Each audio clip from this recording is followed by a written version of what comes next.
Pipi Manuel, Pipi Fadero.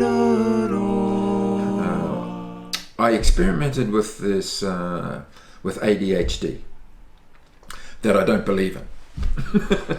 But these guys have been labelled ADHD. How old were they? 8, 9. Yeah, they're boys mainly. Boys mainly. And I got into the Done and Done learning styles model and learnt a few things about what triggers different things. And we all know about fluorescent lights, how it triggers some brain development and all that sort of stuff. Well, all the experimentation I did with fluorescent lights with these young boys was true. They'll be bouncing around the wall, turn off the lights, and they can be focused. And particularly when it comes to Yu-Gi-Oh cards and stuff, I thought, well, we've got to start where these kids are at. And one guy in particular, he would get up on the table, pick up sauce, and squirt sauce at his mother's partner, and would argue with him and really just go wild, and almost for no reason at all. So he'd just get a feeling, and boom, off he'd go, and be a nightmare for his partners, his mother's partners. So needless to say, they didn't hang around very long. But so I thought, well, okay, let's not get too into the psyche, and just asked him what he told me in the assessment that he loved rugby league. So I asked him which rugby league team that he enjoyed, and it was the Broncos. So we started talking about horses, started talking about Broncos, and what does he see outside of the Broncos and around horses. And we talked about wild horses, and we talked about tame horses and horses that he's ridden and all that sort of stuff. So we hooked him into when a horse goes wild, what happens? And then we hooked it back to when he goes wild, because he called it going wild. So at that age, even 8 and 9, they're not unaware of their behaviour. And so he talked about when he goes wild and the feelings and all that sort of stuff. So we mapped out a course of action for him, that when he starts to feel these things, he's immediately to do whatever it was in the program to take care of it. And usually was to take himself away from the situation, do some breathing and calming down, or think about the Broncos winning a game. Because when the Broncos win the game, guess what? He gets excited and up, and but it's a different excited than being wild. So we just did in the session with his mother, experience wild emotion and excited emotion. Because basically the brain don't know any different. The body doesn't know any different. It's just how you interpret it. So if he interprets something as bugging him, well then okay, it's wild. Whether it is or not, it doesn't matter. It's just wild. And so he got to understand his emotional states through the Broncos rugby league team. So, and applying that in Daniel's case, what did he like the most at that time was Yu-Gi-Oh! And he was collecting all these Yu-Gi-Oh! Cards, an impressive collection, I must say. And so we went through and figured out different Yu-Gi-Oh! Cards for the different states, and then he was to use them according to what we mapped out and discussed, and he took them to school to incorporate the teachers into Yu-Gi-Ohs and things like that. So when you're having children dealing with it's Asperger's, isn't it, or AOD? He's ASD, that one, yeah. So when you're dealing with them and they know their feelings, then they're not disassociated to their feelings. So keeping it simple, hey bro, you're feeling like this, which Yu-Gi-Oh card you using?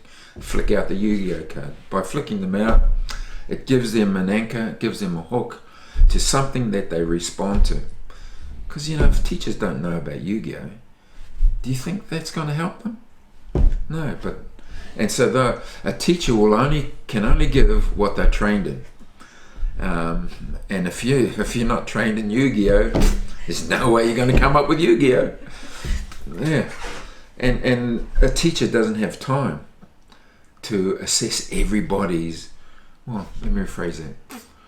In our system, it seems like teachers do not have the time to assess the things that interest students the most. They just have to get through a curriculum and spend all this time writing up, stupid administrative notes. Yeah. The boys that you were working with, the young ones, so that one you've just been talking about, that was a primary school child with the Yu-Gi-Oh cards. The boys that you were working with that were apparently ADHD, what did you find worked for them when you were working with them? Boundaries.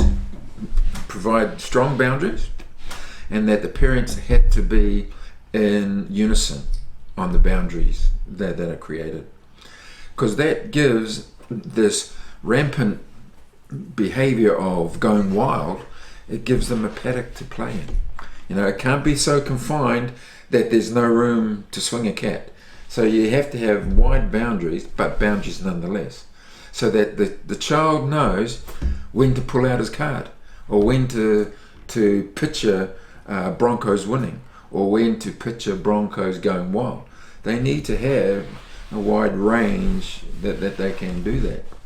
So I work with the parents on sorting out what they can agree to, and in the presence of the young person, and then the young person agreeing to the parental boundaries, because the parents need to be in control,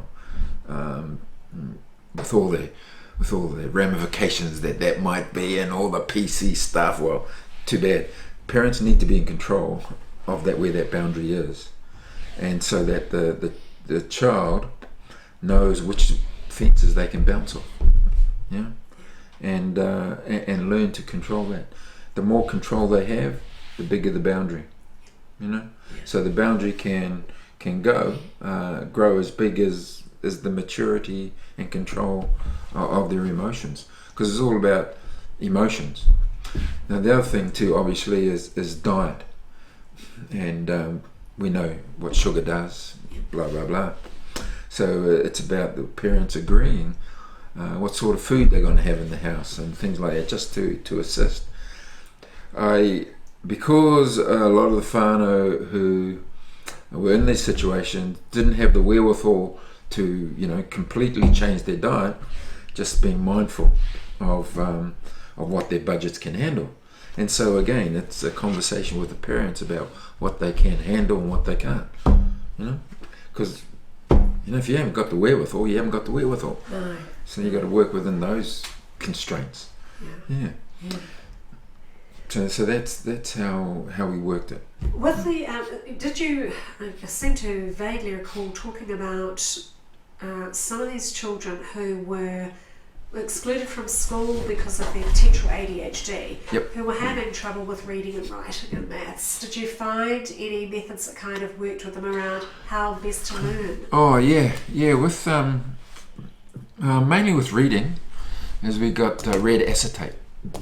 So the red acetate over the book seems to calm them down and keep their eyes going. It appeared with the ones that I work with that all HCAD kids, I'm saying it's a long time ago, I'll say all of them had trouble reading. Yeah. All right. Now with that, by a good number of them, by putting the red acetate over the books, changed it immediately. Wow, that's weird. I wonder why, but who cares as long as it works, eh? Yeah. It's worth trying. Yeah. It's like you say with the flickering lights. Yeah. So anything else that came up that you tried that sort of? No, because in school setting, it was too hard. Yeah. The teacher does not have the time to deal with a class full of labelled ADHD kids. Can't be done. Yeah. unless you find some way of them being able to calm down.